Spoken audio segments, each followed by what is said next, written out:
What we gonna go ahead and do now? We're gonna get into Cocoa with Kymmy. So Kymmy, go ahead and tell us what's steaming. So in Cocoa with Kymmy today, I have to, on behalf of everyone that's ever been a hip hop fan or a part of this culture, apologize to Uncle Luke. Did y'all watch the BET Awards? I didn't watch it at all this year. Oh my goodness. I got the T on it. Well, Uncle Luke was given the Lifetime Achievement Award, or their, award that they give to people on BET. And that was the first award he ever got. His first. Can you believe that? I could believe it. And you want to know why I could believe it? Because if we go back to previous episodes, what did you have to say about the South? And how y'all up north presented, how y'all thought about our music. And that's why I had to apologize to him. But even he said that it was looked at as a joke. But he said it was a joke. Like the parodies that they used to do, it started off as like a joke.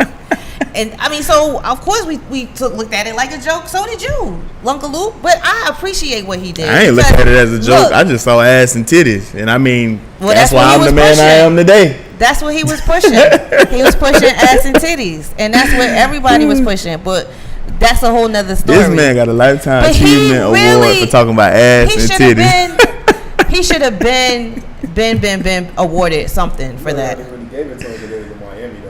Oh, you know that's what you thinking? I never thought about that. I ain't saying he ain't deserving of it. Right, but they did it. Okay, that makes sense. Because you know what? The whole thing was like a big, long commercial.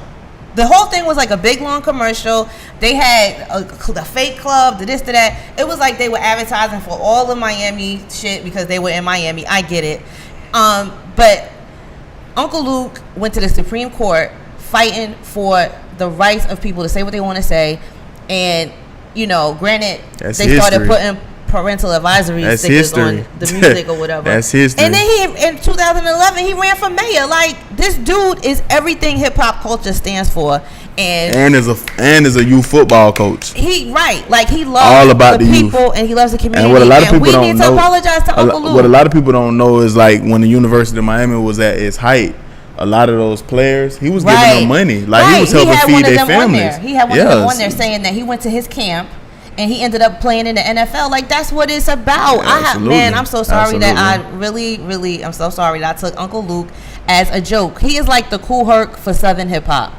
And I think he deserves it. And he deserves more than that. And y'all didn't care about what we thought up north. We really didn't give a fuck. Why didn't y'all But you gotta understand, like the north, like y'all in the north, like y'all ran like that shit. Like, as far as like award, I don't know about that, but like as far as award shows, as far as like magazines, like The Source and all that shit. Think about it, like Benzino, Russell Simmons with Def Comedy Jam. Like, y'all ran that shit. Like, we really had to fight our way in. The South had to fight its way in to the music business, and now we are where we are today because we did everything independent. Like, people don't understand that. Are you really proud of that, though? I am very proud of that. One thing too, though, the reason that the South, like you just said, the music business, the business, in New York, the record labels is in New York, exactly. So you feel me? And all the independent came from, so they don't have right.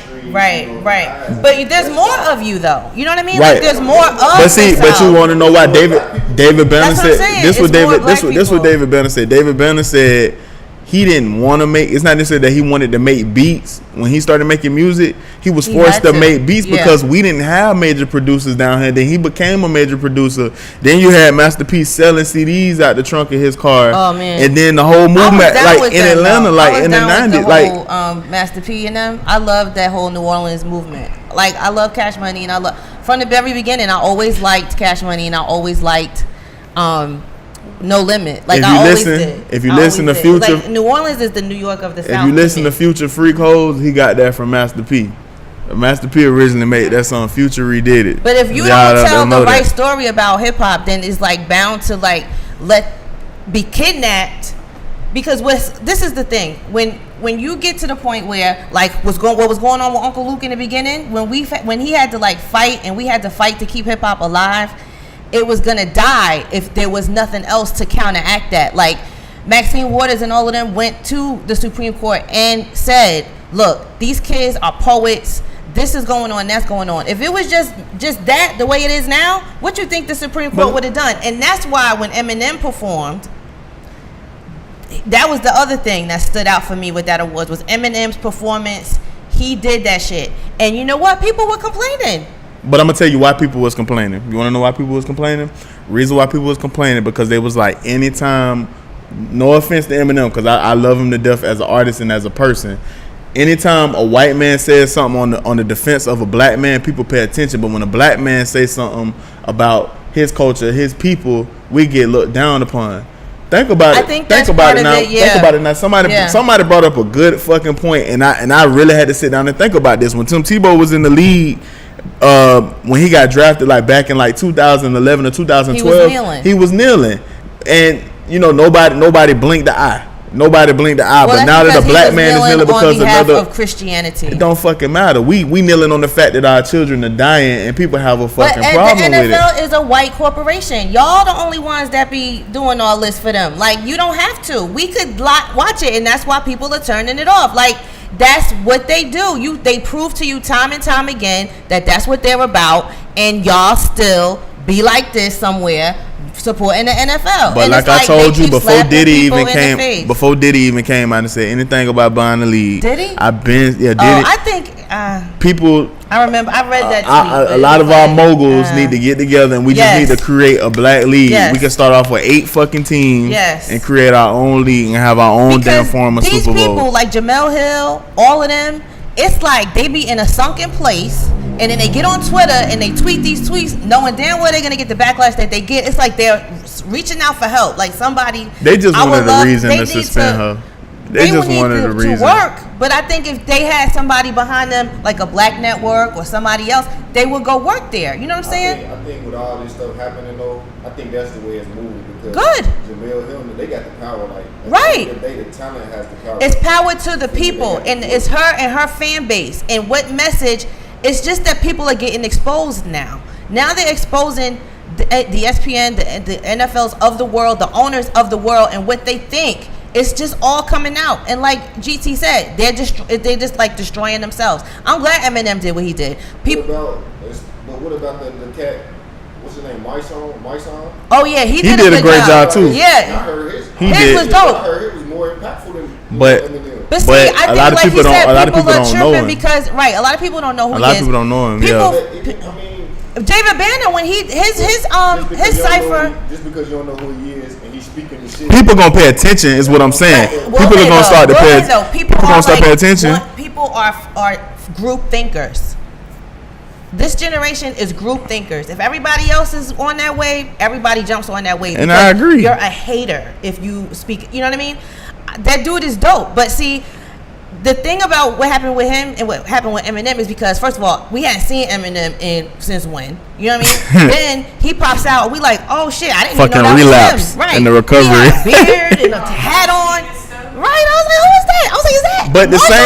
But the same way people talk about like you hate on somebody because of the way that they made music. I felt the same way about Wayne after Wayne dropped the Carter 2. I wasn't a big fan of Lil Wayne, like when he was doing all those mixtapes and stuff, because I just thought he was drugged out. Yeah, you know what I mean? It got to a point where he was very talented. I mean, the kid literally grew up hip hop. I mean, he's been rapping since he was a little kid, and he was talented. At one time, I think the drugs took a toll on him. I heard Wayne when Wayne was 12 years old. I mean, like old shit people cannot find anymore. Like I always had love for crazy for Wayne. Like, you know, just he seemed like he was cool, whatever, but. You know, now it's like the drugs, and that's why I'm saying, like, you got to get a hold of this shit, because if any type of way, just like now all of a sudden everybody is paying attention to what Eminem said, if any type of way the government feels like y'all want to get shut down, they just gonna pull little examples. That's what they did to Public Enemy, that's what they did to Uncle Luke, that's what they did to Ice Cube, that's what they were doing back then. If they want to shut down, now all of a sudden Caucasian children are on drugs, so now when they hear all they do is talk about drugs, they gonna start trying to shut it down. They could do that. I'm not saying that's what they are gonna do. They could do that. You know what I'm saying? That's the type of government that we have right now. So that's what I'm saying. If you're mad at Eminem for what he said, and you're not mad at everybody else that was up there for not saying it, or saying something that's like goes against what you think should be going on, then that's on us. Speaking about going against the grain, we're gonna